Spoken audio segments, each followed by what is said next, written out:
Good afternoon, good morning, good evening, everybody. It is Monday, March 30. You know what that means. It's time for the High Risk Wrestling Recap. I am your host, Jeremy Pierce. Check out the socials, Charismatic Creations on Facebook and YouTube, Charismatic_Creations52 on Instagram, and of course, the 215 on Twitter. Without further ado, let's get into the news. The WWE is taking a very cautious approach with Lash Legend and Jakara Jackson.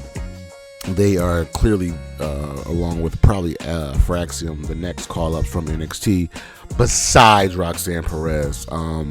They are the top tag team in the women's division, and they have been on the main roster before, but you got to take this cautious approach because you do not want to screw them up. There's a bright future, especially for Lash Legend, so we'll see what goes down with them. TNA will not be addressing any of the Tessa Blanchard racial and bullying controversies. If you've been watching TNA, you should be. It's a good show. Fans are not letting it slide, giving her all of the smoke.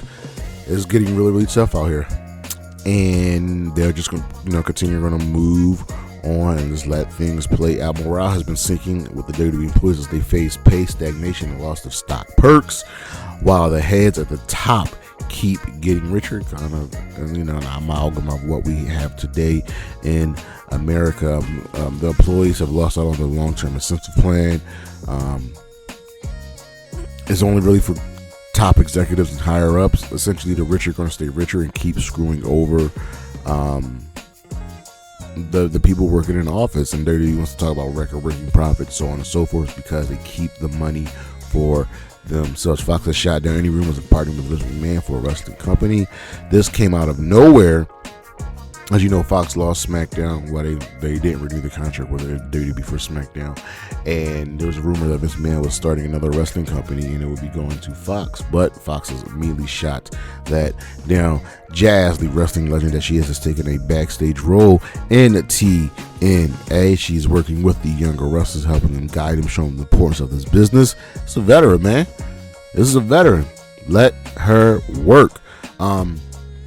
We have two AEW departures, one bigger than the other. Layla Hirsch is officially done with AEW / Ring of Honor. And it sucks that she had a lot of talent, but she really couldn't get going again after that major knee injury that she had, and it just sucked. But she's someone who I can see succeeding in another place where you will go and cross the line, and it's finally done.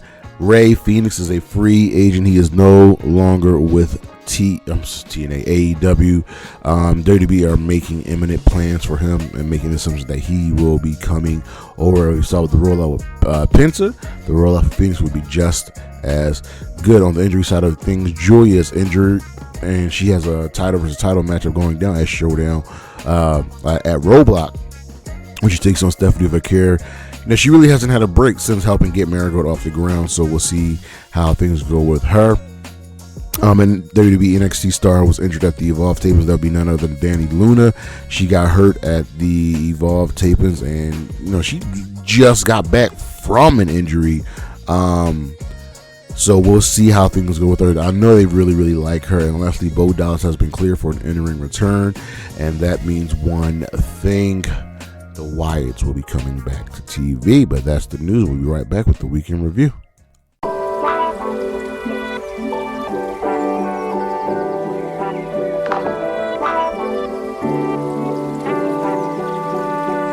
All right, Monday Night Raw. This was the go-home show for the Elimination Chamber. This show gets a fist, and we had a buy the numbers segment with CM Punk and Logan Paul. And it's pretty much ended Logan Paul smacking CM Punk.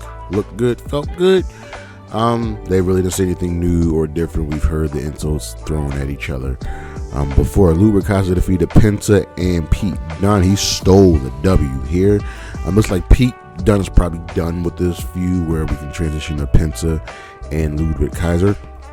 Rhea Ripley and Io Sky will be getting ready for next week. Women's Championship is on the line. New Day defeated the LWO. Dragon Lee tried making the save after the match but failed. The Judgment Day's downward spiral continues as Dom and Finn get into it. About Finn losing to Dom's like, well, I got you that opportunity and you screwed up. Liv's like, don't worry, I'll fix everything because I always fix everything. Mind you, you pay attention to the Judgment Day. When it's Finn's plan, things don't work out. When it's Liv's plan, things work out. Gunther beat his hand-picked opponent, who was Akira Tozawa, who put up a good fight, but ultimately it was all for naught. Otis and Jey Uso made the save after the match. Raquel defeated Dakota Kai to retain the Intercontinental Championship. Ivy now attacked Lyra after the match. Sami Zayn says he almost crossed the line when he went to Kevin Owens' house, and he almost really crossed the line. Braun Breaker beat Dominic Mysterio by DQ after the Judgment Day all attacked Braun Breaker. He fought them all off, getting face to face with Finn Balor. Looks like we're transitioning to a fatal four-way match at WrestleMania for the Intercontinental Championship. Ivy now is coming for the gold, and the War Raiders attack the Creeds. So it looks like we're not done with them. I can see the Raiders losing the tag team titles here. Cody says he couldn't make a decision by himself, and then Seth comes out and says like, yo, we took down Roman and he helped that man get in power. We took down The Rock, and now you're considering being his champion. Don't make me hate you. Don't be someone I hate. We know what happens when you get into Seth's cross. Here, Jey Uso gets into it with Grayson Waller, and Austin Theory ended up giving them a super kick. And then the main event, Liv Morgan and Raquel Rodriguez defeated Bianca Belair and Jade Cargill to win the WWE Women's Tag Team Championship. This was fun. It was a really, really good match. One of the better women's tag team title matches. Now let's start building that division back up, because you got a couple teams that are ready and willing to get their hands on those belts, and they are hungry. Over on Dynamite, the fall of the Death Riders continues. The show gets a fist. Adam Copeland's waiting as the show opened in an ambulance, and he says, the Riders, Death Riders, this would be your ride for the night. MJF gets his AEW tattoo removed. Hangman comes out, wins the squash match, defeating Aaron Solo. And the Hangman isn't leaving until MJF comes out. MJF does come out, but he's carrying himself a bloody towel and wants to know if Hangman really is real. What are you really trying to fight for? And as he leaves, we see that, Christopher Daniels was the one whose blood was on that towel. MJF had beat him up. Don Callis puts a bounty on Will Ospreay, who ends up defeating Brian Keith, because Brian Keith is the bounty hunter. He's not really getting these bounties. Lost to Ospreay and he lost to Bandito. Ospreay ends up brawling with Kyle Fletcher. Security breaks them up. Billy Starks tells Mercedes to watch her back, and Momo is waiting for her. Mercedes runs off. I like they're interjecting Billy Starks here with Momo. Can we wrestle Russell and Athena? The Outrunners beat the Murder Machines after a distraction from the Hurt Syndicate to become the #1 contender to the Tag Team Championship. Swerve is still the man in these parts and wants more of Ricochet. And Ricochet comes out, I was like, nah, dog. Winners don't chase losers, and you are a loser. I beat you. And Pristana's like, I figured you would say that, so how about we have one more match, and thanks to Tony Khan, the match would be for a World Championship opportunity, and it'll be going down at Revolution. Ricochet ultimately agrees. And then Nana tells Swerve, listen, I've taken many, many bullets for you. Get my role back or else. Heyman says he will go and find MGF and run him over. Put one on the crime counter. Adam Cole, Ryder Strong, Colorado defeated Danny Garcia and FTR. There was a little shoving match after that.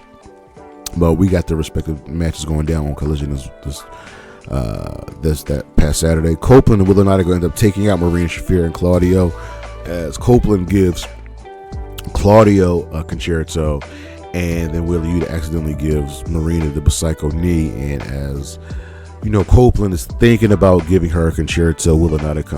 Gail comes out and does it for him. Harley Cameron defeated Deonna Purrazzo, and in the main event, Takeshita defeated Orange Cassidy to retain the International Championship. And of course, it was a fantastic match. Over on Impact, NXT crosses the line. The System brag about their recent wins and shaking up Obafemi's world. And Moose says he's bothered by the fact that Jeff Hardy has beaten him twice, and the Colognes may end up joining the System. Spitfire joke about what they'll do if they beat the Elegance tonight. Remember, the tag team titles on the line, and the loser becomes the other's concierge. Santana defeated Ora Mensa. Ali came out with a video package of Santana. Like, who is the real Santana? Talking about his struggles with his alcohol things of that nature. Tessa Blanchard won a squash match. Masha Slamovich stepped to her, but the Cora Jade attacked Masha Slamovich. Elijah and Joe Hendricks can make music together. Joe is a little skeptical about trusting Elijah. Steve Macklin defeated a Casey Navarro. The Armory were pleased with Macklin's win. Spitfire defeated the Elegance, which means they are now the Concierge to Spitfire. I've got to get some new tag teams in these feuds for these belts. Mance Warner defeated Sami Callihan by DQ. Security broke them up. A street fight was announced for a sacrifice. Kaz defeated Ace Austin. The Rascals made the save, saving Ace from Wesley and his group. And in the main event, the System defeated the Hardys and Oba Femi. Joe Hendry and Elijah made the save, and Santana makes matches for Sacrifice. He made a 10-man match, and Moose will defend the X Division Championship against Jeff Hardy. Over on SmackDown, this was the Elimination Chamber go-home show. This gets a fist barely. SmackDown has not been a great show since moving to 3 hours. We got Tiffany and Trish in the ring, getting us hyped for their tag team match. Chelsea Green versus Tiffany ends in a no contest after Nia Jax attacked them and then ended up having to retreat. So Sikoa gives his spot in this little mini United States Championship tournament to Jacob Fatu because he loves Jacob. Truth is in Cody's locker room, and The Rock has left a whole bunch of awesomeness there, and Truth just really lightens the mood. Jacob Fatu defeated Andrade to advance the SmackDown tag teams. All of them end up brawling, and the SmackDown tag team division is doing much better than the Raw tag team division.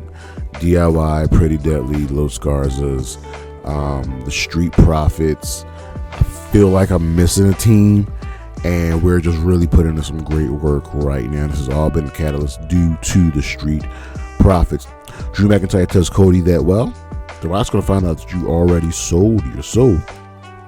We had chamber stuff with all the men, promo parade, yada yada yada. We've seen it before. LA Knight defeated Santos Escobar again to advance. Sami Zayn and Kevin Owens are prepared to end each other, and there's really nothing left to say after that. The Miz may say yes to The Rock if Cody does not. So this is the first time we've gotten a possibility that someone else could say yes to The Rock. Carmelo Hayes defeated Braun Breaker by DQ after pulling an Eddie Guerrero on Braun Breaker. Roxanne Perez, Liv Morgan, and Raquel Rodriguez defeated Bayley, Naomi, and Bianca Belair. Charlotte says she's a bigger problem for Tiffany Stratton than Tiffany Stratton realizes. LA Knight defeated Jacob Fatu and Carmelo Hayes to become the number one contender to the United States Championship. He was always a number one contender. And The Rock, again, wants Cody's soul, and he got a belt now that has Cody's soul written on it, and it's got Dusty Rhodes' death on it. Over on Collision, we had quite a good night of wrestling. I'm actually going to give this show 1 thumb up. This was a really fun show. So our opening contest was FTR defeating Kyle O'Reilly and Roderick Strong, but they got the match restarted because Kyle O'Reilly's foot was on the ropes, and they went another 15 minutes, and then FTR ultimately lost the match. Just like Nigel McGuinness shit, they should have taken the W. There you go. Will and Abigail will make you all remember what happens when she stops smiling. Will you defeated Willie Mack, and Mox has you to finish the job, hitting him with the briefcase and says, listen, finish the job and finish Copeland off on Dynamite. Billy Starks returns Mercedes title. There was some word on her face, so I'm hoping we get a little match between these two and let them go, because it will be a banger. Toni Storm and Mariah May will have a Hollywood ending. Toni Storm tells the story from her bed, and this is going to be a thing of beauty. Swerve Strickland defeated Clark Counters in a fantastic match. The Outrunners will get their title shot against the Hurt Syndicate at Revolution. Harley's Cameron's finishing move is named her finishing move. There you go. Big Boom AJ needs partners, and those partners will end up being Mark Briscoe and Orange Cassidy. Then they'll team up with Big Boom to take on MXM and Johnny TV at Revolution. Shane Taylor Promotions won a squash match, and as you know, they're making their way back to the ring, making their way to the back. Adam Cole comes out and walks right through them, interrupts them, doesn't give them time to breathe. And I'm like, well, he's going to pay for that. Adam Cole versus Daniel Garcia for the TNT Championship ended in a no contest after Shane Taylor Promotions attacked them all. This was a beautiful match. It was an awesome match, but should have never gotten STP's face. I just want STP to start winning matches, like really big, good matches. Queen Aminata defeated Julia Hart. Wow, and the move she gave her to finish off was fantastic. Okada attacked Brody King as Brody was checking on Julia Hart. Kenny Omega doesn't have any more baggage. Ain't got to worry about being an EVP. Ain't got to worry about injuries. He's coming for Kyle. For Konosuke Takeshita in the International Championship. In the main event, Bandito and Powerhouse Hobbs defeated the Learning Tree. I would have actually gone with the Learning Tree to win here. They lose a lot of matches, and Bandito already got a win. Hobbs won the street fight. The Learning Tree could have got the W here. Our matches of the week.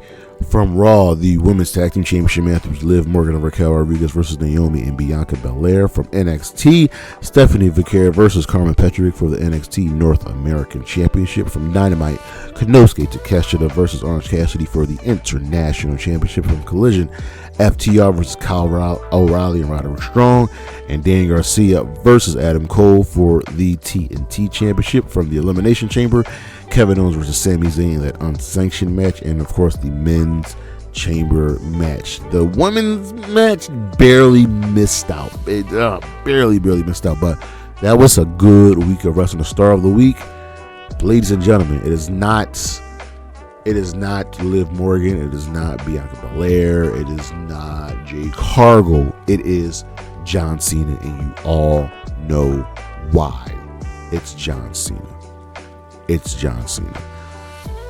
It's John Cena! But that's our show. Thank you for listening. Thank you for watching. Look at the screen what we got coming up for you, because the schedule for the month is done. Check out the socials, Charismatic Creations on Facebook and YouTube, Charismatic_Creations52 on Instagram, and of course the 215 on Twitter. I see you when I see you.